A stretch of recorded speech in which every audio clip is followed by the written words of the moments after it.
C'est sur ce chemin qu'il y a un grand nombre de personnes qui arrivent. Au volant de sa Lada 4x4 au milieu des bois, Vince Solman s'approche de la frontière. On voit les traces de pas, et c'est ici, dans ce coin-là, que les passeurs les récupèrent. Matraque et pistolet à gaz à la ceinture, le quinquagénaire a été embauché il y a 1 an par la municipalité d'extrême droite pour faire face à l'afflux de migrants. Afflux non endigué, regrette-t-il, par la construction de la clôture métallique cet été. Les premières semaines, on a constaté une petite baisse, mais aujourd'hui, ça a doublé. Je suis déçu. Nous avons mis beaucoup d'argent là-dedans. Si on avait rétabli l'armée à la frontière, ça aurait été plus efficace. Car cette clôture n'est pas infranchissable, loin de là, certains sectionnent la partie grillagée, explique le garde champêtre, d'autres utilisent des escabeaux pour l'escalader. La partie barbelée n'a pas posé plus de problèmes à Muhammad, jeune afghan passé ici en début de semaine. La clôture, ça n'était pas si difficile, on a simplement sauté. Pour nous, c'était même facile. Et puis si quelqu'un a du mal à passer, on peut soulever les barbelés et passer dessous. Cette barrière, ça ne change rien. Et c'est bien ce que déplore cet habitant d'Achotalom qui fait signe au garde champêtre d'arrêter sa voiture. Il veut lui signaler la présence de migrants. C'est là qu'ils se cachent, ils sont là-bas. 8 ou 10. Ok, on va aller les voir plus tard. Propriétaire d'une ferme, ce villageois dit ressentir comme une saturation face aux migrants qui traversent la commune. Ils arrivent sans arrêt, pas par dizaines mais par centaines. Ils mangent le raisin, ça va, je ne râle pas parce qu'ils viennent avec des enfants, des vieux. Ce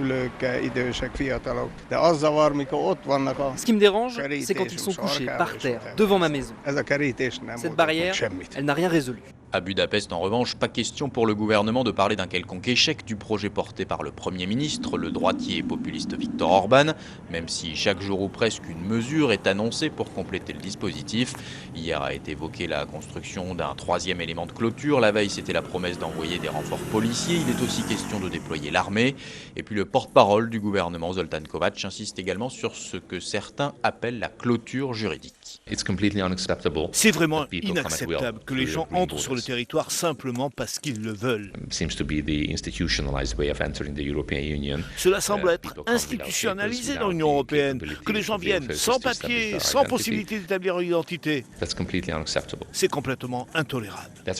C'est pourquoi nous allons durcir les sanctions contre le fait de passer illégalement la frontière. Un parti au pouvoir de plus en plus dur contre l'immigration, uniquement pour parler à son électorat, dénonce la gauche. L'arrivée de migrants venus de loin est un phénomène totalement nouveau. En Hongrie, il y a par exemple eu plus d'arrivées en un jour cette semaine que sur toute l'année 2012.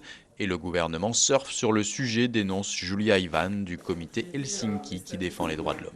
Instrumentalisation et essayer de poser une image devant l'opinion publique que les immigrés sont dangereux, que les immigrés sont sales. Il y a eu une consultation nationale sur l'immigration et le terrorisme, très orientée, je dirais même très xénophobique et raciste. Des exemples, est-ce que vous supportez de donner de l'argent aux familles hongroises ou les immigrés ? Autre avantage à rester très mobilisé sur ce thème pour ce gouvernement plutôt anti-européen, même s'il ne parvient pas à endiguer le nombre d'entrées, cela lui permet de rejeter la responsabilité sur Bruxelles, avec de toute façon des migrants qui ne font que passer et ne s'installent pas sur son territoire.